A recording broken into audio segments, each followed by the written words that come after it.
அதனுடைய அன்பு பார்த்தீங்கல்ல, யாருக்காவது கிடைக்குமா? ஸோ இதெல்லாம் மக்களுக்கு மேல வச்சுட்டு இருக்க அன்பு மட்டும்தான். நீ பேசணுமா? என்ன பேச போற? அதான் நான் அங்கிள் சொல்லிட்டேன் உன்னை பத்தி எல்லாமே. சரி சொல்லு. இது வந்து யார் நம்ப மாட்டாங்க. இப்ப நான் வந்து பாதிக்கப்பட்டவன். சரி சரி சொல்லு சொல்லு. நீங்க இப்படி எப்படி பாத்துட்டீங்களோ அந்த கடவுளுக்கும் எங்க அம்மாவுக்கு தான் தெரியும். இது நான் வந்து மக்கள் மாதிரி உங்களுக்கு நான் உண்மையா சொல்றேன். நான் கும்பல அனைத்து கடவுள் மேலானே என்னை பெற்ற அம்மா மேலானே சொல்றேன். இந்த பின்னாடி நிற்காதுல இவரு எங்க சார் மட்டும் இல்லை, எனக்கு அம்மா அப்பா எல்லாமே இவருதான். எங்க அப்பா பெரிய கோடீஸ்வரர் அப்படின்னு என்ன வந்து நான் இப்படி வாழ்ந்துட்டேன் அப்படின்னு எங்க அம்மா என்னையும் அனாதையை விட்டுட்டாரு. எங்க அம்மா என்னை விட்டு போனதுக்கப்புறம் இந்த உலகத்துல எப்படி வாழ போறோம் அப்படின்னு ரொம்ப தயக்கமா இருக்கு. இது நீ ஃபீல் பண்ண கூடாது, நான் பேசுனேன். இங்கெல்லாம் அழுலாம் இருக்கக்கூடாது, புரியுதா?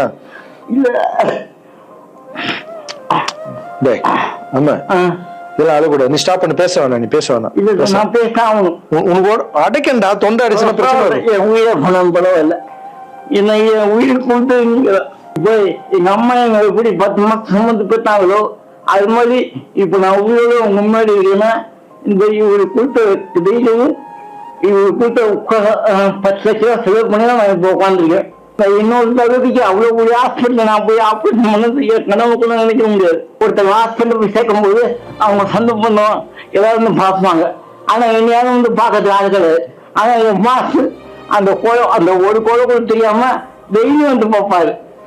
போதும் போதும் போதும். உங்க பேர் ஆல்ரெடி கழுத்து வலியில இருக்க, ரொம்ப பேச எமோஷனல். உங்க கிட்ட போய் சொல்ற இந்த உலகத்துக்கு நான் நீங்க எப்படி சொல்லி நான் போனா கூட பரவாயில்ல. என்ன ஏன்னா உங்க எல்லாரையும் தப்பா பேசுறாங்க, எனக்கு ரொம்ப கஷ்டமா இருக்கு.